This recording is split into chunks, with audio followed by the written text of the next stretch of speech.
et merci de nous retrouver pour la foi prise au mot, votre rendez-vous de formation chrétienne. Aujourd'hui, nous allons mêler passé et présent en évoquant une dévotion que l'on croyait appartenir au passé, qui retrouve une singulière actualité qui est le culte des reliques. Alors que tous pensaient les reliquaires comme des objets de musée et les reliques comme le reliquat d'une époque dévolue, on s'aperçoit que les pèlerins se pressent de plus en plus nombreux pour les vénérer, comme le prouve l'engouement que reçoivent la dépouille de Padre Pio, celle de Catherine Labouré ou même celle de Jean-Paul II. Qu'est-ce que les reliques et pourquoi les vénère-t-on? Et comment expliquer la singulière actualité qu'elles ont de nos jours? Pourquoi de si grandes foules se pressent place Saint-Pierre pour vénérer le corps de Jean-Paul II? Deux invités pour répondre à ces questions. Joachim Boufflet, bonjour. Bonjour. Vous êtes historien, vous êtes consultant au service des postulateurs auprès de la Congrégation pour les causes des saints à Rome. Alors, c'est un peu long, vous nous expliquerez de quoi il s'agit. Et vous êtes également l'auteur de diverses biographies spirituelles, celle d'Edith Stein ou celle de Padre Pio, dont j'ai parlé, et d'ouvrages consacrés aux mentalités religieuses et au mysticisme. Sœur Monique-Marie de la Sainte-Face, bonjour. Bonjour. Vous êtes sœur consacrée de la communauté des Béatitudes et vous êtes au service des reliques de Sainte Thérèse de l'Enfant Jésus et des bienheureux époux Martin. Vous allez aussi nous expliquer de quoi il s'agit. Alors, quelques mots, Joachim Boufflet. C'est quoi être postulateur auprès de la Congrégation pour les causes des saints? Alors d'abord, je ne suis pas postulateur, Non, je suis consultant. Vous êtes consultant auprès des postulateurs. Auprès des postulateurs. Lorsqu'un procès en béatification, comme on appelle ça, s'ouvre, en béatification et canonisation, il y a toujours un ou deux ou trois historiens dans la commission. Et lorsque certains postulateurs de cause ont besoin d'un historien, ils font appel à moi quelquefois. Voilà. En gros, vous êtes la petite main. Oui, exactement. Vous êtes la petite main technique pour aller... Oui. D'accord. Oui. Alors, on va donc parler des reliques et j'ai envie de vous poser à l'un et à l'autre une question un peu naïve, qui va engager un peu toute l'émission. Qu'est-ce qu'une relique? C'est quoi, formellement, une relique? Un reste. Oui. C'est ce qui reste d'une figure de sainteté. Alors, ça peut être beaucoup de choses, mais l'étymologie, c'est le reste. Oui. Voilà. Ça peut être un morceau du corps, ça peut être un objet qui lui a appartenu, ça peut être un morceau de ses vêtements, etc. Quelquefois son corps tout entier. Pour vous, c'est ça aussi? Tout à fait. Et c'est quelque chose qui va nous rendre la personne donc défunte vraiment véritablement présente. Ça va être un signe tangible, si vous voulez, de sa présence. Alors, les reliques, qui est reliquable, entre guillemets? Qui laisse des reliques? Est-ce que tout le monde laisse des reliques? Est-ce que je laisserai des reliques? Est-ce que vous laisserez des reliques? Bon, certainement pas, j'espère. Du moins, je demanderai comme Sainte Thérèse de l'Enfant Jésus qu'il ne reste rien après moi. On n'a pas tout à fait obéi. Non, on n'a pas tout à fait obéi. Ouais. Non, ce qui est reliquable, entre guillemets, enfin, ce qui peut faire l'objet de reliques, c'est un corps sanctifié. Donc, C'est-à-dire? À partir du moment où il est béatifié, où il est bienheureux, Oui. et où il est saint, bien sûr. D'accord. Et justement, qu'est-ce qui se passe entre le moment de la mort et le moment où il est déclaré Et puis il y a tout ce qu'on appelle le procès de béatification et canonisation, c'est-à-dire, comme le nom l'indique, c'est une procédure qui dure très longtemps, quelquefois beaucoup moins. On l'a vu avec Jean-Paul II, ça n'a pas duré très longtemps, même si ça a été très rigoureux. Et c'est un ensemble de procédures et d'actions visant à prouver ce qu'on appelle l'héroïcité des vertus. Expression un peu technique, oui. C'est-à-dire que le candidat aux honneurs des autels, comme on dit aussi, c'est-à-dire à la glorification par la béatification puis la canonisation, a pratiqué à un degré héroïque les vertus, donc théologale, foi, espérance, charité, les cardinales, et puis d'autres plus petites comme la prudence, la douceur, la mansuétude, que sais-je. Pourquoi est-ce qu'on se focalise, à votre avis, sur le corps? Parce que, justement, c'est le cas de Sainte Thérèse. Il y a beaucoup de choses. Il y a le Carmel tout entier, qui est une relique, entre guillemets. Oui. Et puis, il y a tous les objets, il y a tous les manuscrits, il y a tout ça. Alors, il faut, je crois, retourner à l'histoire de l'Église. Et dès les premiers temps, on a vénéré le corps des martyrs. J'ai en mémoire là, ce qu'on disait à propos des ossements de Saint Polycarpe au IIe siècle. Ils sont plus vénérables que des perles précieuses, plus épurés que de l'or. Donc l'importance des humbles restes mortels, mais promis à la résurrection. Et en fait, vénérer des ossements, des reliques, c'est véritablement affirmer sa foi en la résurrection. Alors pourquoi? Parce que Jésus est ressuscité. Oui, non. Bien sûr. Mais c'est un corps mort. C'est un corps mort, mais promis à la résurrection. Destiné à la gloire. Destiné à la gloire, voilà. Mais oui, Voilà. Oui. destiné à la gloire. Et oui, mais parce que vous comprenez qu'il y a beaucoup de gens, très largement d'autres religions, en particulier les Juifs, sont totalement, comment dire, hostiles à ce genre de choses. Les musulmans ne sont pas toujours, quoique même, ont des reliques. Oui. Comment expliquer que les chrétiens aient cette vénération pour finalement quelque chose de mortel, enfin, et puis qui est un peu putrifié, un peu... Pas nécessairement, d'une part. Et d'autre part, parce que, comme disait la sœur, c'est une question de proximité et une question de mémoire aussi. Cet objet nous permet de faire mémoire de la personne, que ce soit un morceau de son corps, que ce soit un morceau de ses vêtements, etc. On fait mémoire. Et ce qui compte dans les reliques, c'est exactement ce que disait André Frossard, dans les objets de piété. Ce ne sont pas les objets qui comptent, c'est la piété. Dans les reliques, c'est pareil. Ce n'est pas la relique qui compte, c'est la personne. Oui. Tout à fait. C'est pas magique ? Non, alors... Oh, pas du tout. Alors, il est évident qu'il faut accompagner et expliquer beaucoup. Parce que, bon, dans tous les domaines, toutes les dérives sont possibles. Et dans ce domaine-là, en particulier, surtout dans certains pays, comme par exemple l'Afrique, etc., où de fait pourraient se glisser des pratiques un peu superstitieuses ou magiques. Mais on veille toujours justement à expliquer qu'est-ce que c'est que des reliques et en même temps donner le message de Thérèse qui conduit au Christ. Enfin là, je parle de Thérèse. Oui, parce qu'il faut expliquer. J'ai promis que vous alliez nous expliquer de quoi il s'agit. Oui. Vous êtes donc l'accompagnatrice, enfin, ou la... Accompagnatrice, non, parce que c'est toute une équipe, si vous voulez. Mais c'est vous qui...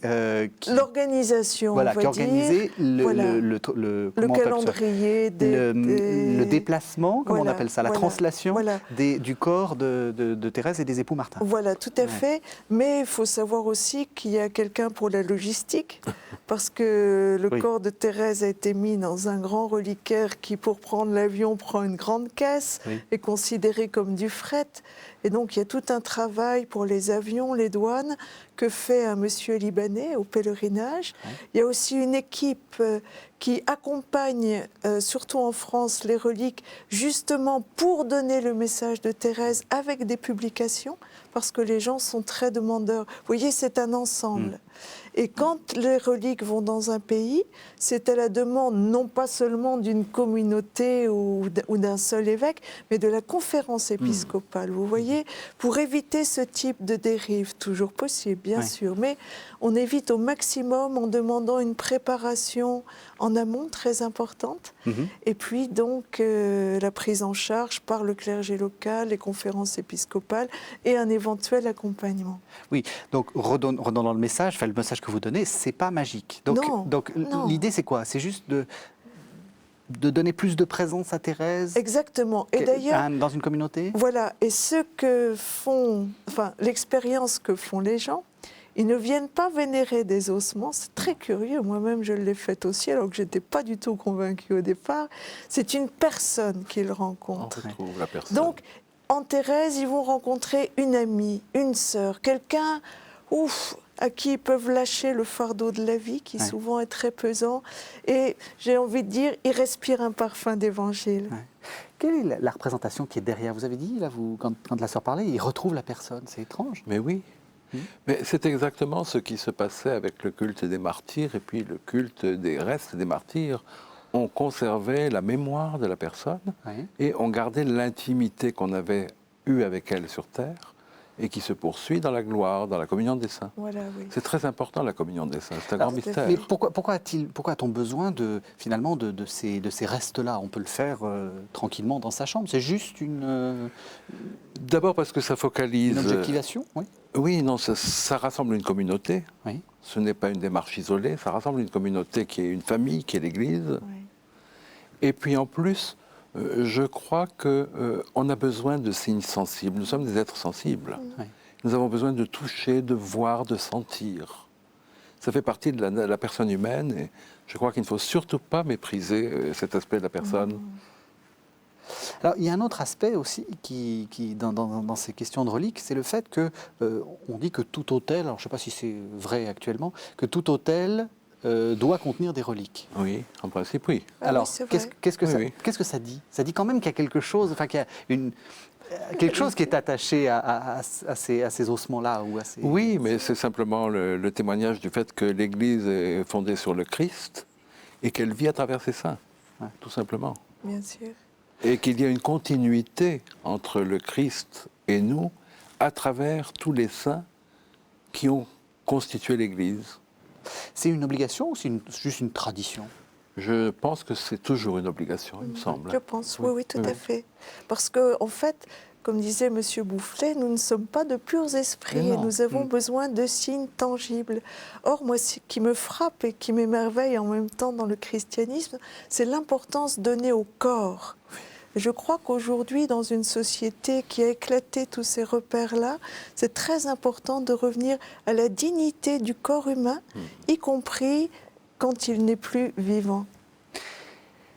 Il y a quand même, je suis désolé, je vais jouer un peu l'avocat du diable, bien sûr. L'avocat du diable, dans un procès, oui. C'est utile. Ça n'existe plus d'ailleurs. Est-ce qu'il n'y a pas quelque chose d'un peu morbide, enfin d'un peu... il y a des reliquaires où on voit quand même, alors je ne sais pas sur celui de Thérèse, mais on voit quand même les os, on voit le crâne, enfin il y a un côté un peu... Écoutez, en toute simplicité, je vais vous dire que je n'aime pas du tout voir les ossements. Oui. Ça, c'est un fait. Oui. Mais bon, en même temps, je suis face à un phénomène qui me dépasse complètement, parce que nous avons donc quand même plusieurs reliquaires de Thérèse, un qui voyage à l'étranger dont on ne voit pas les os, oui. Et deux qui voyagent plus en France dont on voit les ossements. Et là, j'avoue que personnellement, ça m'est plus difficile. Mais pour les gens, c'est exactement les mêmes grâces. Oui. Et même quelquefois, on a l'impression, oh, les enfants, ça va les déconcerter et tout. Mais non, si on explique, c'est exactement la même rencontre de Thérèse qu'ils font. Vous voyez, donc, on se trouve face à un phénomène qui vraiment nous dépasse. Oui, moi, ça ne me dérange pas de voir des ossements. Oui. Et je trouve que c'est une très bonne pédagogie parce que le mercredi des cendres, on nous dit quand même, souviens-toi que tu es poussière et que tu retourneras en poussière. On n'y pense pratiquement jamais à ça. On ne pense jamais à la mort. On en a fait un sujet tabou. Et je trouve que c'est pas mal, quelquefois, d'être confronté à ce qui restera de nous après. C'est une manière de résister un peu à cette évacuation de la mort qu'on constate depuis le 19e siècle. Et puis en même temps, c'est une façon aussi, à mon avis, de se pacifier par rapport à ce phénomène mystérieux qu'est la mort. Oui, c'est vrai. Il me semble. Oui. Alors, vous aviez dit, encore une fois, je joue l'avocat du diable, vous avez dit, oui, mais le corps de Thérèse est en plusieurs chasses. Et vous avez dit en même temps, c'est une sorte de respect du corps. Est-ce que le fait de séparer cette pauvre Thérèse en petits bouts, est-ce que c'est... J'ai vu jusqu'au bout, toutes les questions que les gens se posent. Votre question est excellente et figurez-vous, je vais être honnête, je me la pose aussi. Ouais. Mais il faut, je crois, on a un historien avec nous, il faut éviter de faire des anachronismes en histoire, n'est-ce pas? Et donc toujours bien se replacer dans une époque. Bien sûr. Et Thérèse est quand même du 19e siècle. Je crois qu'aujourd'hui, on agit complètement différemment avec Jean-Paul II, par exemple. On vous l'avez vu. On ne dépèce plus les corps. On n'a même pas réouvert son cercueil, je me suis renseignée. Donc ça, je trouve ça parfait. On a respecté l'intégrité du corps. Maintenant, il n'y a pas si longtemps que ça, nous avons exhumé à Lisieux les corps des bienheureux Martins. Ça a été demandé par l'Église. Et si vous saviez avec quel respect extraordinaire cela a été fait, c'était saisissant, vraiment. Et ça n'avait rien de morbide, pour le coup. On avait plutôt l'impression d'une sorte de complicité avec eux, comme s'ils étaient présents. Alors, je vais jouer encore l'avocat du diable jusqu'au bout et je vais vous proposer d'entendre un des grands moments de la critique des reliques. On sait qu'à partir du XVIe siècle, les protestants ont attaqué très largement le catholicisme. Et encore maintenant, des amis protestants me disent régulièrement « Oh non, mais vous croyez aux reliques ?» Mais il n'y a pas que les protestants. Oui, alors on va justement en parler. On va justement en parler. Et je vous propose d'écouter un passage du fameux traité des reliques de Jean Calvin, dont vous me direz ce que vous en pensez. D'accord. Au lieu de méditer la vie des apôtres, martyrs et autres saints, pour suivre leur exemple, le monde a mis toute son étude à contempler et tenir comme trésor leurs os, chemises, ceintures, bonnets et semblables fatras. Si on voulait ramasser tout ce qui s'est trouvé de pièces de la vraie croix, il y en aurait la charge d'un bon grand bateau. Quelle audace a été de remplir la terre de pièces de bois en telle quantité que 300 hommes ne les sauraient porter. Quel sacrilège est-ce d'abuser ainsi du nom de Jésus-Christ pour couvrir des fables tant froidement forgées. On a beau faire, tout cela ne fait rien pour approuver que Jésus-Christ ait été crucifié avec 14 clous, ou qu'on eût employé une haie tout entière à lui faire sa couronne d'épines, ou qu'un fer de lance en ait enfanté depuis 3 autres, ou que d'un suaire seul il en soit sorti une couvée, comme de poussins d'une poule. Alors Joachim Boufflet, je vous ai vu rigoler. Oui. Vous avez ri. Mais oui, parce que C'est très drôle. J'aime beaucoup ce texte déjà, Oui. parce qu'il contient une grande part de vérité. Oui. Il faut le replacer dans le contexte quand même. Il faut Oui. le replacer à une époque qui était la Réforme. Il faut le placer à une époque qui est l'humanisme, qui est une réaction très violente contre le Moyen-Âge, dont on réfute beaucoup de valeurs qu'on redécouvrira par la suite, etc. Oui. Et il faut aussi se dire que cette multiplication des reliques, parce que c'est ça finalement le grand problème, notamment la croix, la couronne d'épines, etc. C'est ce qu'on dit, la fameuse forêt qui La forêt ferait de le nombre de vraies croix croix. et puis la haie d'épines Oui. qui aurait composé la couronne. Tout ça, c'est le résultat de mentalité du Moyen-Âge. Au Moyen-Âge, lorsqu'on avait une relique authentique, et je prends l'exemple d'une relique de la croix, on faisait toucher à cette relique un morceau de bois qui, par contact, devenait également une relique. Pour la couronne d'épines, c'est pareil, etc. Oui, mais ça pose quand même une question. Ce qu'il y a derrière, c'est la question de l'authenticité des reliques. Alors, je pense que pour le corps de Jean-Paul II, pour le corps des époux Martin, Oui. on est à peu près sûr. Hein, là, il n'y a aucun problème. Depuis le XVIe siècle, on est sûr. Voilà. Maintenant, parce qu'il y a la procédure de béatification, canonisation qui exige la reconnaissance des restes. Oui. Et donc là, on est sûr. Bon, Voilà. donc toutes les voilà, ça on peut être clair. Toutes Oui, les oui. reliques après le XVIe siècle Oui, sont oui. bon. Les autres, les ombiliques du Christ, le lait de la Vierge. le lait de la Vierge, etc. Qu'est-ce qu'il faut en penser? Et quelle attitude il faut avoir vis-à-vis de ça? Eh bien, je crois qu'il faut en penser la même chose que ce que nos arrière-grands-parents pensaient en face des vitraux. Que peu importe la couleur, peu importe le verre, ils racontent une histoire vraie. Et ça, c'est important. Le lait de la Vierge, l'ombilique du Christ, etc. Ça raconte des histoires vraies. Ça raconte Marie maternelle, mère, allaitant. C'est quand même très fort au Moyen-Âge de penser que Marie allaitait. L'ombilique du Christ, eh ben, il est né comme nous. C'est un homme. Il est sorti du ventre, du sein de sa mère. On a été obligé de couper le cordon ombilical, etc. C'est très important tout ça. Ça ramène, je crois, les mystères de la foi à leur juste place. La foi est au-delà de ça, mais pour comprendre, ou tout au moins regarder, contempler les mystères, on a besoin de petits pas, d'échelles, de signes. Oui, mais il y a quand même cette question, et ça, on est dans une époque historique. Hein, Oui. C'est vous, les vrais seigneurs Non, pas du tout. de ce monde. Si, d'une certaine façon, c'est-à-dire qu'on on demande à l'historien de produire du vrai. Oui. C'est vrai aussi pour Jésus. On Oui, essaie bien sûr. d'authentifier tout, de savoir est-ce qu'il a vraiment marché sur cette plage de Galilée ou pas. Qu'est-ce qu'on peut, quel rapport on peut avoir à cette véracité, à cette demande de véracité? Parce que quand même, on aimerait bien savoir si la couronne d'épines, c'est la vraie couronne d'épines. Mais vous croyez que c'est vraiment si important que ça? Moi, je crois que la vérité historique, enfin la vérité de l'historien, c'est précisément de regarder comment des personnes du XIIIe siècle réagissaient par rapport à ça. Oui. C'est pas de faire une analyse critique de la couronne d'épines. Oui. On s'en fiche. Le fait que ça soit le vrai corps de Thérèse, c'est important, non? Ah ben bien sûr, Ouais. bien sûr, je ne vais pas dire le contraire.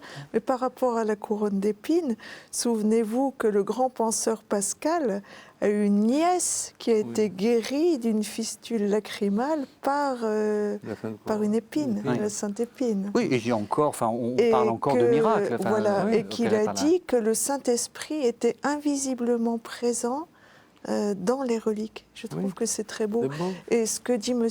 Boufflet me touche aussi beaucoup parce que, vous voyez, il y a toute cette dimension de foi populaire. Alors, où peut se mêler la superstition, etc. Mais de cette foi populaire qui est émouvante. parce que l'Évangile nous dit que la veuve a déposé une piécette dans le temple, que telle femme atteinte d'hémorragie a simplement touché le manteau de Jésus. Et cette foi du charbonnier, j'ai envie de dire, elle est belle. On n'a pas à la mépriser, à se laisser aussi enseigner par elle, parce qu'on apprend beaucoup aussi de ces gens qui ont la foi chevillée au corps quelque part, même si ce n'est pas très éclairé, mais aussi à accompagner. Vous voyez, c'est là que la pastorale prend le relais. Alors une question que je m'étais promis de poser, qui est une question parce qu'on a beaucoup de téléspectateurs qui se posent ce genre de questions, c'est la question des corps miraculeusement conservés. Est-ce que le fait qu'un corps soit miraculeusement conservé, ça dit quelque chose de l'héroïcité du saint et ça donne plus de valeur à la relique elle-même? Pas du tout. On peut en citer quelques-uns. Il y a par exemple au Liban, il y a Charbel Marlouf. Alors ça, c'est Et d'autres saints libanais. Voilà. Et puis on a les. On a Padre Pio. Voilà. On a Catherine Labouré à Paris. On a Bernadette à Nevers, etc. Alors, qu'est-ce qu'il faut en penser de ça? D'abord, ce n'est pas un miracle. Ce n'est plus considéré depuis très longtemps comme un miracle. Ça a pu l'être dans des cas extrêmement rares. Conservations exceptionnelles qui ont été retenues comme miraculeuses, mais je crois qu'il y a 5 ou 6 cas dans toute l'histoire de l'Église. Avec les progrès de la science, en plus, maintenant, on sait très bien que beaucoup de conservations prétendument extraordinaires ou miraculeuses sont des phénomènes naturels. Bon, il y a le problème de la momification, par exemple. Bon, tout le monde sait ce qu'est une momie, pratiquement. C'est le corps qui se dessèche et qui garde l'apparence de sa morphologie. Il y a un autre phénomène beaucoup plus intéressant, parce que très peu connu, qui s'appelle, un terme très barbare, la saponification. La saponification, c'est un phénomène qui se produit après la mort dans certaines circonstances, à cause du terrain, à cause quelquefois d'une maladie de la personne, d'une pathologie, etc. Les tissus, au lieu de se décomposer, se transforment en une sorte de masse qui ressemble à du savon. Et donc, ces tissus conservent l'apparence du corps tel qu'il était à la mort. Sauf que quand on sort ce corps, soi-disant conservé, de façon miraculeuse, on s'aperçoit très vite qu'il est friable, qu'il se casse, que les membres ou les extrémités se détachent, etc. Donc ça, ce n'est pas une conservation. Il y en a sur lesquels qu'on n'a pas déplacés quand on les a retrouvés comme ça, et qui sont restés en l'état. Donc on a pensé que c'était miraculeux, ça n'a rien de miraculeux. Et puis il y a les très très rares cas, et là je dis vraiment très très rares, où la conservation échappe absolument à toute explication scientifique pour le moment. Vous avez un cas, par exemple? Charbel Marlouf, qui est décomposé maintenant d'ailleurs, mais qui s'est conservé pendant, non seulement qui s'est conservé, mais qui a exsudé du sang et des humeurs séreuses pendant plus de 50 ans. Et il a exhumé, on a calculé, 7 ou 8 fois le poids de son corps en sang. Et alors, qu'est-ce que ça signifie? Est-ce que, justement, essayons d'en chercher, à part le côté un peu étonnant, un peu miraculeux, peut-être un peu dégoûtant aussi, quand même, de se demander tout ce poids de sang, moi, je suis comme vous, moi, j'aime pas les... Mais, oui, moi non plus, j'aime pas ça, le sang. Qu'est-ce que ça dirait, finalement? Quel est le message qui serait derrière? Moi, je crois, alors là, vraiment, dans le cas de Saint-Charbel, je crois simplement que Dieu a voulu nous faire comprendre que la vie ne s'arrêtait pas avec la mort, qu'il y a une autre vie dont on ne connaît absolument pas les modalités, mais pour nous faire comprendre que cette autre vie existait, que la mort n'était pas un coup d'arrêt brutal, eh bien, dans ce corps se produisaient des manifestations qui appartiennent aux vivants, en fait. Ça vous arrive, vous, qu'on vous pose la question de ce qu'il y a dans ce que vous promenez à travers le monde? Bien sûr. Alors, pour Thérèse, il y en a 2 qui se voient, donc c'est très facile de leur expliquer. Et puis, pour les époux Martin, alors ce sont les avant-bras des époux Martin qui donc ont été prélevés, mis dans une très belle chasse d'ailleurs, et qui commencent à circuler aussi. Alors, vous répondez? Bah oui, bien sûr. Et alors, à votre avis, pourquoi on vous pose ces questions-là? Parce que je crois que les gens ont besoin de signes tangibles, de savoir qu'est-ce qu'il y a. Et c'est en ne répondant pas qu'on encourage la superstition. Plus on est naturel, j'ai envie de dire, eh bien, mieux ça passe. Oui. Alors, on a assisté, et j'ai commencé par ça, à ce que j'ai appelé une désaffection des reliques. On a eu l'impression qu'après, enfin vous la daterez sans doute mieux que moi, mais au tournant du XXe siècle, on commençait à mettre certains reliquaires un peu de côté, et puis qu'à partir des années 60, alors là, carrément, on les vendait. Oui. On a retrouvé, paraît-il, des reliquaires aux puces. Oui, mais absolument. C'est vrai. Mais bien sûr, bien sûr. Qu'est-ce qui s'est passé? Pourquoi est-ce qu'il y a eu ce désamour? Je crois que c'était dans un contexte d'ensemble. Il y avait un désamour de la religion en tant que mystère. On a pensé que grâce à la réflexion, à la raison, on atteindrait, entre guillemets, plus facilement Dieu. Oui. Et donc, on a mis de côté, je dirais, tous les petits moyens, les petits moyens humbles, petits moyens dont justement a besoin le peuple, pour toucher Dieu. Et c'est pour ça qu'on a écarté ces signes, qui ne sont que des signes. Donc ça, c'est la première chose. Puis vous avez dit qu'il y avait une autre raison. Et la deuxième raison, je crois aussi qu'il y a effectivement, ce que vous disiez tout à l'heure, à un moment, à cause du culte du corps qui a commencé à se développer, il y a eu une répulsion contre tout ce qui pouvait rappeler la mort, tout ce qui pouvait rappeler la fin. Oui. Et donc, on a écarté aussi. D'accord. Et alors, comment expliquer alors le nouvel amour? Parce que c'est fulgurant. On a l'impression que justement les reliques de Thérèse, enfin, je ne sais pas combien de personnes l'ont touché et l'ont vu. Vous avez des chiffres? Des millions, Oui, des millions. à travers le monde, parce que depuis 1994, le reliquaire a visité plus de 50 pays sur les 5 continents. Et en fait, cet aspect de refus des signes comme ça concrets est très, enfin j'allais dire très européen, très cartésien même. Hein. Mais dès qu'on sort de l'Europe et qu'on va par exemple en Afrique ou en Amérique du Sud, là on est sidéré par les foules qui se pressent, etc. Mais elle a quand même réussi à attirer des foules en France. C'est ça qui est étonnant. Oui. Alors justement, comment l'expliquer? Qu'est-ce qui s'est passé? On n'a pourtant pas changé, bien au contraire, notre vision par rapport à la mort. On peut quand même dire qu'on est de plus en plus, on meurt de plus en plus à l'hôpital, si j'ose dire, et on évacue de plus en plus la mort. Je crois qu'on a changé, non pas notre vision sur la mort, mais je ne crains pas de dire qu'on a changé notre vision sur la résurrection du Christ. Oui. On est passé d'une phase de désaffection envers ce mystère que l'on rejetait quelquefois même au sein de l'Église. Les théologiens ont nié la résurrection du Christ, la résurrection corporelle. Et on a découvert finalement, mais non, qu'on ne pouvait pas réfuter ce mystère, qui est le mystère central de notre foi. Et qu'on ne peut absolument pas le réfuter en quelque termes que ce soit, parce que c'est précisément un mystère. Et du coup, ça nous a permis de regarder différemment le mystère de la résurrection, le mystère de la communion des saints, qui est en lien étroit avec la résurrection du Christ et la vie de l'Église, et le mystère des restes de ces saints. Alors, c'est très bien parce que vous parlez comme le pape. Je sais pas. Si, tout à fait. On va écouter ce que disait justement Benoît XVI aux jeunes des JMJ de Cologne en août 2005, puisque, comme vous le savez, Cologne est un lieu de reliques très important, puisqu'elle est roi mage. Les reliques nous conduisent à Dieu lui-même. En effet, c'est lui qui, par la force de sa grâce, donne à des êtres fragiles le courage d'être ses témoins devant le monde. En nous invitant à vénérer les restes mortels des martyrs et des saints, l'Église n'oublie pas qu'il s'agit certes de pauvres ossements humains, mais d'ossements qui appartenaient à des personnes visitées par la puissance transcendante de Dieu. Les reliques des saints sont des traces de la présence invisible, mais réelle, qui illumine les ténèbres du monde, manifestant que le règne de Dieu est au-dedans de nous.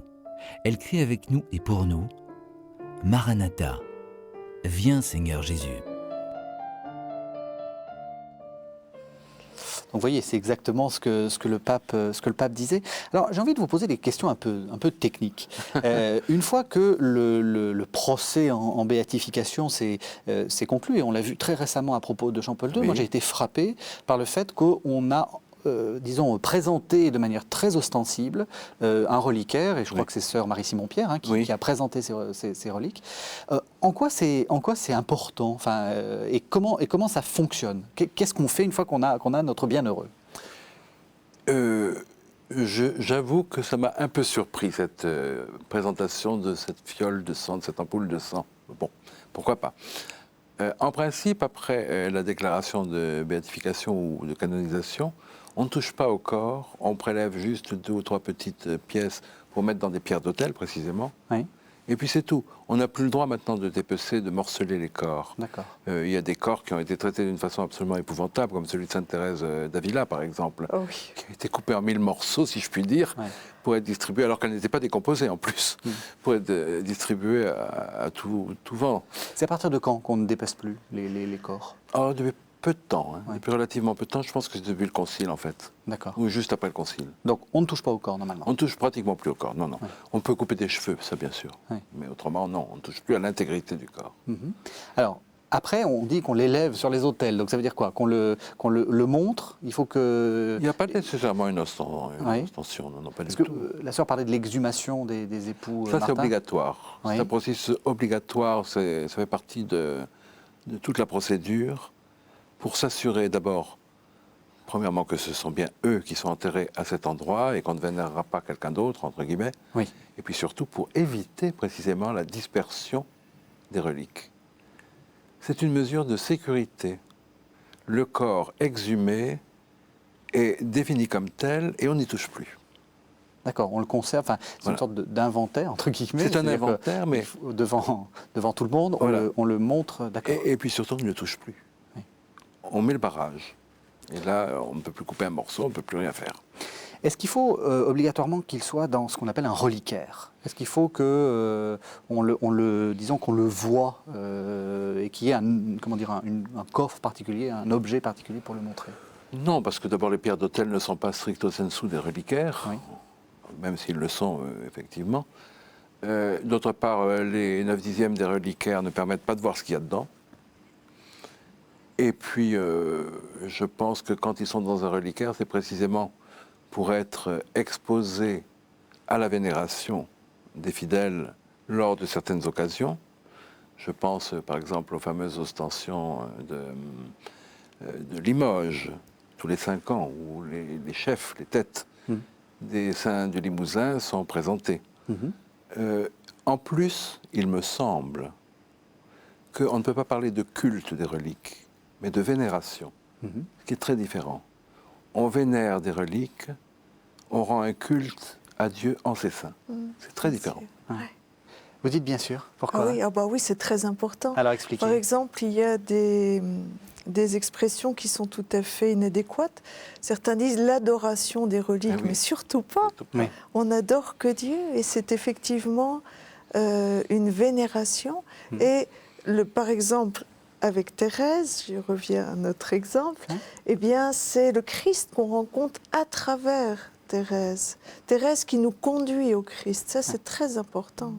Vous parlez, vous aussi, comme Benoît XVI. Peut-être que c'est lui qui nous a inspirés. Oui. Mais justement, lorsque vous voyez les gens qui arrivent, on sent que, certes, il y a cette vénération au Christ qu'on aimerait vers quoi on aimerait les diriger, mais il y a quand même la volonté de toucher, Bien sûr. Alors, comment est-ce que vous faites pour partir de ce que vous avez pour arriver à conduire les gens jusqu'au Christ? Il faut une pédagogie. Il faut une pédagogie des reliques. Bien sûr. Il faut expliquer les gestes, parce que c'est très différent aussi en fonction des cultures. Par exemple, vous avez les reliques de Thérèse sont allées en Chine, Hong Kong, et puis à Taïwan. Alors là, les gens à 1 mètre du reliquaire s'inclinent très cérémonieusement, mais de loin, offrent de l'encens, des fleurs, c'est magnifique. D'ailleurs, voilà, c'est leur culture. Mais si vous allez en Amérique du Sud, vous ne voyez plus le reliquaire, il faut un service d'ordre. Voyez, donc chacun. Par contre, en France, vous allez devoir expliquer, dire mais n'ayez pas peur de vous approcher comme d'une personne que vous aimez, de poser la main sur le reliquaire avec respect. Il y en a qui embrassent le reliquaire, qui déposent une fleur, une intention de prière. C'est vrai que c'est à éduquer. Et comment vous faites vous commencez par parler et ensuite vous montrez le reliquaire? C'est-à-dire Est-ce qu'il y a une sorte de mise en scène? Voilà, Oui. avant que le reliquaire arrive, on demande qu'il y ait déjà des conférences, des enseignements à ce propos-là, pour préparer les gens au maximum. Maintenant, vous savez, le bon Dieu, il sait s'y prendre aussi. Oui, Il y bien a sûr. plein de choses Non, mais qui nous échappent complètement. J'imagine. Et là, c'est vraiment le cas. Je crois que rien ne peut expliquer un pareil engouement des reliques. Rien du tout. On se trouve face à un phénomène, je crois, surnaturel, qui nous dépasse complètement, mais vraiment complètement, et qui pour moi est un signe d'espérance extraordinaire. Joachim Boufflet, vous avez écrit une histoire des miracles du Moyen-Âge à nos jours. Oui. Est-ce qu'il y a des liens entre reliques et miracles? Est-ce qu'il y a des reliques qui font des miracles? Non, il n'y a que Dieu qui fait des miracles. Bonne réponse. Déjà. Non, mais effectivement, ce qui est classique dans les procédures de béatification et canonisation, c'est le fameux miracle attribué Oui, au saint, injustement d'ailleurs, il doit être attribué à Dieu par l'intercession du saint, oui. se produit quelquefois au contact de reliques. Oui. Alors ça oui, il y a un lien bien sûr, Oui. mais ce n'est pas obligatoire, parce que ça peut se produire aussi simplement au contact d'une image, ou même par simple invocation sans support matériel. Est-ce que vous avez des exemples de reliques qui font des miracles, entre guillemets? Enfin, justement, comme vous dites, des saints... À c'est toujours répétition. Dieu. Oui, à répétition, comme vous dites. Ah si, Thérèse, excusez-moi, mais on constate que Thérèse fait des miracles. Enfin, Oui, le c'est Seigneur fait des miracles par son qu'est-ce que c'est un miracle intercession. aussi? Alors, dites-nous. Voilà. Dites-nous, Voilà. parce que vous avez écrit dessus. Dites-nous, Oui, justement. que Thérèse obtienne de Dieu qui donne des signes. Voilà, c'est Ça, c'est très important, oui. Et ça, oui. Ah je oui. pense par millions, effectivement. Oui. Des miracles spécifiques, entre guillemets, ce qu'on appelait autrefois le miracle. Oui. Oui. La guérison spectaculaire, instantanée, rapide. Ça, à mon avis, il y a très peu de reliques. Oui. J'en connais pratiquement peu. C'est-à-dire Ouais. que les procédures scientifiques sont très exigeantes Mais bien sûr. aujourd'hui. Là, par exemple, on le voit, les époux Martin sont donc bien heureux. Et pour qu'ils soient canonisés, on travaille justement sur la reconnaissance d'un miracle. Mais c'est extrêmement très exigeant. difficile. Et tant mieux, finalement. Oui, oui. Ah Tant oui, il mieux. faut, oui, oui. Tant mieux. Mais ceci dit, les faveurs accordées par Thérèse sont innombrables. Et alors, il y a des choses quelquefois spectaculaires, de l'ordre de cancers qui guérissent, on nous envoie les dossiers, etc. Mais moi, ce qui me séduit le plus, ce sont toutes ces rencontres intérieures, tout ce qu'on ne voit pas. Tous ces échanges dans le secret du cœur, près du reliquaire, ces gens qui retrouvent la force d'aller de l'avant alors qu'ils n'en pouvaient plus. Il y a une véritable consolation qui se fait à travers ça, et même, je vais aller plus loin, non seulement d'individus, mais de peuples. Parce que quand Thérèse, par exemple, a sillonné la Colombie en mission de paix, quand elle a sillonné le Liban, l'Irak, etc., où l'année dernière, je suis allée en Ukraine avec le reliquaire, on a l'impression que c'est une tranche de l'histoire des peuples qui est visitée par le Seigneur. Et moi, je me dis, on pourrait appeler aussi Thérèse consolatrice des peuples comme la Sainte Vierge. Toutes les saintes ont une accompagnatrice ou c'est spécifique à Thérèse? Non, non, et puis on ne peut pas aller partout, c'est Ouais. absolument impossible Ouais. parce que le grand reliquaire est en déplacement permanent. Oui. Donc là, par exemple, les reliques de Thérèse sont en Israël. Oui. Elles ont parcouru tout le pays. Donc quelqu'un est allé du pèlerinage, celui qui organise justement l'aspect logistique, qui est libanais, a organisé ce voyage, est allé quelques jours sur place, mais n'a pas pu suivre tout le temps. Moi-même, là, je m'apprête à partir au Pérou à la fin du mois d'août, mais juste pour 10-15 jours, alors que le reliquaire va rester 2 mois et demi.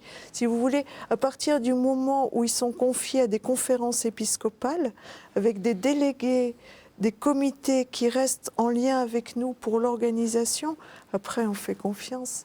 Et c'est très important que chacun reçoive Thérèse selon sa culture. On leur donne des grandes lignes, mais on ne va pas plaquer non plus des choses. Est-ce que c'est un cas particulier, Thérèse? Est-ce que toutes les reliques reçoivent cette même vénération, ou est-ce qu'il y a vraiment quelques cas particuliers? Non, je crois que Thérèse est un cas particulier dans les annales de la sainteté, parce que c'est quand même la plus grande sainte, entre guillemets, du 19e siècle, comme disait Pie IX. Je crois également que le fait qu'elle soit docteur de l'Église, qu'elle ait proposé ce qu'on appelle injustement, enfin faussement, la petite voix d'enfance, etc., lui a donné très rapidement, et bien avant sa béatification et sa canonisation, une audience extraordinaire dans le monde entier. Oui. Ça, il faut bien le dire. Oui. C'est une sainte qui est universelle, contrairement à beaucoup de saints qui restent malheureusement très locaux. Ouais. Et ça compte beaucoup, je crois. Oui. Je crois. Et d'ailleurs, on insiste toujours beaucoup pour dire que Thérèse est docteur de l'Église, une sainte jeune pour les jeunes. Et alors, on dit aussi l'importance de cette Du véritable doctorat. doctrine spirituelle. sûr. Vous voyez, avant d'en arriver à être bien heureux et d'avoir ces ossements vénérés, eh bien, il faut avoir une doctrine reconnue par l'Église, d'autant plus pour un docteur. Souvenez-vous que Jean-Paul II, je ne sais pas, il y a eu plus de 1800 personnes, je crois, hein, béatifiées, etc., Oui, oui. canonisées, mais un seul docteur de l'Église. Oui, c'est Ça mieux. veut dire que c'est quand même Oui, oui, quelque non, mais chose c'est bien, de... oui, oui, oui, C'est oui. mieux. Est-ce qu'il y a quand même des équivalents je pense par exemple à Padre Pio, dont on voit qu'il y a quand même... Alors, il est un peu local quand même, c'est Oui, quand même un saint très reste, italien. très italien. Oui. Pas local, mais toute Oui. l'Italie, hein, du Oui. nord jusqu'à la Sicile et la Sardaigne, l'Italie entière vaut une vénération extraordinaire Oui. à Padre Pio. Mais effectivement, ça reste national, je dirais. Oui. En plus, ces reliques ne voyagent pas. Il est dans sa chasse, comme Jean-Paul II, quoi. Il ne bougera pas. Oui. Je ne pense pas qu'on fasse faire le tour du monde à Jean-Paul II, enfin, je ne sais pas. Il y a le cas de Sainte Marguerite Marie. Ah oui, Oui, tout à fait. oui, qui est partie aussi en voyage, entre guillemets, si je puis dire. Beaucoup, beaucoup. Oui, oui, Donc, oui. c'est Oui. celle de Paris-le-Monial, c'est Oui, ça oui, oui. Il y a le cas, je crois, Du cœur du curé d'Ars. de curé d'Ars, oui, Voilà. le cœur, qui est parti Oui. aussi. Oui. D'accord. Je crois qu'il y a le cas de Saint-Pierre Chanel aussi. Je sais plus. Peut-être, ça, je ne sais Enfin, il y en a quelques-uns, D'accord. mais aucun. Et puis maintenant, il y a le cas, évidemment, des parents de Sainte-Thérèse, Oui. qui vont être bientôt dans le 18e arrondissement. Oui, tout à fait. Et, On va en parler. Et je crois que le cas de Thérèse, quand même, les supplante, entre guillemets, Oui. de très loin. Est-ce que quand même dans les cas, je reviens sur Padre Pio, mais on pourrait peut-être voir aussi d'autres saints. On en a parlé de Saint Charbel, Oui. qui est un saint extrêmement vénéré. Est-ce qu'on arrive à ce même degré de dévotion? Parce que je vais essayer de vous faire dire de vous faire dire ou de vous faire infirmer d'ailleurs cette idée qu'on a un retour du culte des reliques. Est-ce que c'est vrai? Est-ce que c'est vraiment constatable, ou est-ce que c'est à cause de Thérèse, quoi? Non, c'est constatable. Oui. Parce que je dirais, quantitativement, non. Oui. Thérèse écrase, pulvérise. Qualitativement, oui. Oui. La dévotion, la vénération des reliques est identique. Avec les mêmes manifestations de foi populaire, les mêmes manifestations de tendresse, Oui. de proximité, de chaleur humaine, de délicatesse. Il y a une très grande délicatesse de ces poules qui s'approchent des reliques. J'ai beaucoup remarqué ça. Même si elles se bousculent un peu, mais quand elles sont en contact, entre guillemets, de loin ou de près, c'est très délicat, c'est très intime en fait. Et ça me fait penser, je pense finalement que le culte des reliques se justifierait un peu par le fait de cette femme qui avait une hémorragie, qui n'a pas osé toucher la personne du Christ, mais qui a touché la frange de son vêtement. Oui. Oui. Ça, c'est très beau. Oui. C'est vrai, vous la constatez, Ah, cette tendresse? complètement, Parce que c'est quand même complètement. alors, je ne sais pas si on dit une ostension des reliques, une vénération des reliques de Thérèse. On a l'impression qu'il y a beaucoup de monde, c'est difficile d'être intime, enfin, Ah, avec tout si. ce monde. Quand les gens sont devant le reliquaire, on a l'impression qu'ils sont seuls avec elle. Je ne me lasse pas de regarder ces gens prier devant le reliquaire avec une intensité quelquefois. Et puis, quel que soit l'âge, quelle que soit la classe sociale, quelle que soit la culture, elle attire absolument toutes les catégories. Et même, elle attire aussi bien des catholiques, mais aussi des protestants, figurez-vous, des protestants Malgré s'approchent, des orthodoxes aussi sont venus, Des musulmans. des musulmans en Irak ou au Liban, et c'est tout à fait étonnant. Il se passe une véritable rencontre. C'est très perceptible. Et vous avez vous avez dit qu'il y avait des gens qui vous écrivaient pour oui. dire les choses. Oui. Vous avez des retours, entre guillemets, et quels sont-ils, enfin, à part ces lettres spontanées? Alors, il y a Parlez-nous-en un aussi des pays qui ont après ça a été comme un déclenchement, si vous voulez. Hein. Par exemple, aux Philippines, eh bien, les reliques y retournent tous les 5 ans, parce que depuis le premier voyage, organisé d'ailleurs par le diocèse aux armées, très amusant, ils ont construit un sanctuaire thérésien à Manille, où le message de Thérèse est diffusé, où il y a des équipes de travail sur les textes, etc. Ça s'est passé en plusieurs endroits. À Guam, petite île perdue là-bas, territoire américain, mais quand même, ils sont retournés une deuxième fois pour l'inauguration d'une église Sainte-Thérèse. En Polynésie française, Thérèse qui avait dit « je voudrais aller jusque dans les îles les plus reculées oui. ». Bien, non seulement les reliques sont allées jusque sur des atolls complètement perdus dans le Pacifique, mais maintenant il y a un magnifique musée thérésien qui vaut presque celui de Lisieux sur l'île de Raiatea, voyez, où il se passe des tas de belles choses aussi. Et donc, il y a quelque part un peu dans chaque pays ce que j'appelle des fous de Thérèse, qui vont vraiment mettre tout en œuvre pour évangéliser par Thérèse. C'est étrange parce que vous parlez de groupes d'études aux Philippines. Quand même, on a l'impression que Thérèse, alors c'est contredit par le fait qu'elle soit docteur de l'Église, mais c'est quand même une sainte française. Elle a une manière française de s'exprimer. Enfin, oui. On sent son 19e siècle oui. dans la façon d'écrire, etc. Oui. Comment vous expliquez cette universalité ? Par sa simplicité, qui nous rapproche de l'Évangile et qui nous rappelle l'extraordinaire fécondité, comme disait cardinal Balthazar, de cette théologie des saints. Et ça m'a beaucoup frappé que cette année, le pape Benoît XVI choisisse comme prédicateur de Carême un père Carme que nous connaissons bien à Lisieux, le père François-Marie Lettel, qui a publié de très bons travaux sur la théologie des saints. Ça m'a beaucoup... Enfin, je trouve que c'est très beau qu'il ait fait ça. Est-ce qu'on est obligé d'y croire aux reliques et au culte à ce genre de culte? Parce que obligé d'y croire, oui. Non. Oui. Mais se dire que ça fait partie de la culture de la foi catholique, oui, ça oui. Voilà, parce que ça fait partie de notre vous culture. Comprenez qu'il y en a aussi qui sont un peu heurtés. Bien sûr, mais même vous, ça vous bien choque sûr. pas. Ça n'est pas de soi du tout pour moi. On n'est pas obligé d'aller les vénérer, pas du tout. Hein. Oui. Il n'y a aucune obligation là-dedans. Mais alors, quelle place elles ont, justement? Parce que c'est vrai qu'on pense souvent de manière binaire, hein, vous savez, dans le christianisme, c'est-à-dire c'est dans la règle, c'est pas dans la règle. Un peu trop, c'est toujours ce dualisme terrible. En fait, je crois que à la fin d'un repas, vous présentez une corbeille de fruits. Des personnes n'en ont pas envie parce qu'elles n'aiment pas les fruits, parce que c'est ça.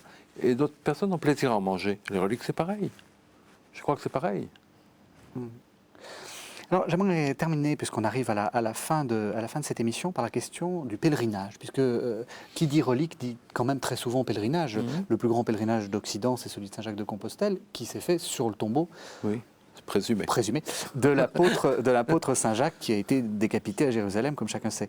Est-ce que cette démarche a encore de l'actualité? Est-ce qu'il faut marcher pour aller jusqu'à un reliquaire? Plus que jamais, à mon avis. La démarche de pèlerinage, c'est l'image de notre démarche in via, ici-bas, de notre route vers la cité céleste, vers la Jérusalem céleste. C'est ça le pèlerinage, c'est une image, une anticipation.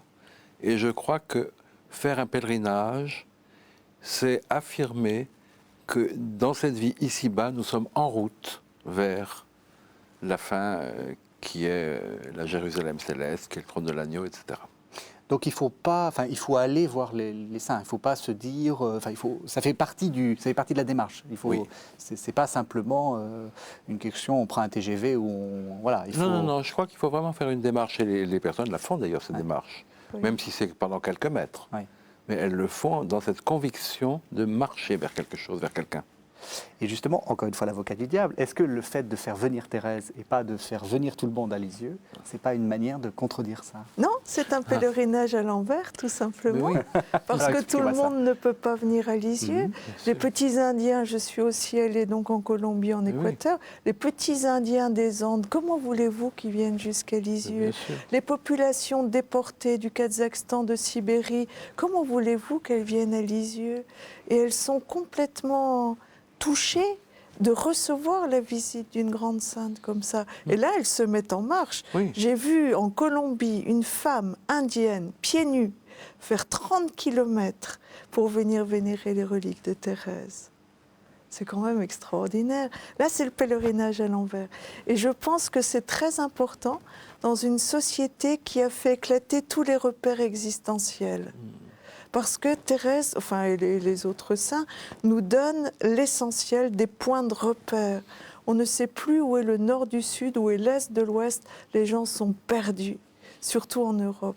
Et donc, eh bien, petite sourcière, comme disait je ne sais plus qui, Thérèse va nous faire boire à la source de l'Évangile. C'est pas plus compliqué. Dernière question, si on a envie de voir Thérèse ou les époux Martin... Bienvenue à Lisieux. Bienvenue à Lisieux. Est-ce que vous êtes un peu ailleurs aussi? Comment? Est-ce qu'il y a d'autres endroits où... Ah oui, oui, le reliquaire bouge. Alors, donc, il est où en France en ce moment? Alors, en ce moment, il y en avait à Saint-Sulpice, à Paris, donc, puis Notre-Dame des Victoires, qui les reçoit tous les ans autour du 13 mai, à cause d'une grâce reçue par Thérèse à ce moment-là. Oui. Et puis, alors, les paroisses parisiennes ne vont pas tarder à recevoir, effectivement, les reliques des époux Martin dans le cadre de la pastorale familiale proposée par les évêques de Paris cette Donc, on va année. essayer de guetter. Ah bah Mais oui. on peut aussi aller à Lisieux. Tout à fait. Bienvenue. Alors, quelques livres. Je vais parler d'abord du vôtre, Joachim Boufflet. Donc, c'est une histoire des miracles du Moyen-Âge à nos jours, qui est paru aux éditions du Seuil. Et puis, il y a deux livres que vous Oui. nous avez conseillés. Le premier, Voilà. de Monseigneur Gaucher. Voilà, de Monseigneur Gaucher, donc Je voudrais parcourir la terre, Thérèse de Lisieux, thaumaturge, docteur et missionnaire, c'est très important parce que Thérèse qui fait des miracles aujourd'hui, bon, les pluies de roses du début, on en a des rayons de bibliothèque, mais elle en fait encore aujourd'hui, sa doctrine, donc docteur et le voyage des reliques. Et puis, Un amour universel. Fioretti de Thérèse de Lisieux, Christophe Raymond, préface de Monseigneur Gaucher aussi, qui a puisé dans nos archives à Lisieux, ça se lit comme un roman. Les Fioretti. Eh ben, c'est parfait. Écoutez, merci à tous les deux. J'étais ravi de Merci à faire vous. cette Merci à émission en vous. votre compagnie. Merci de nous avoir suivis.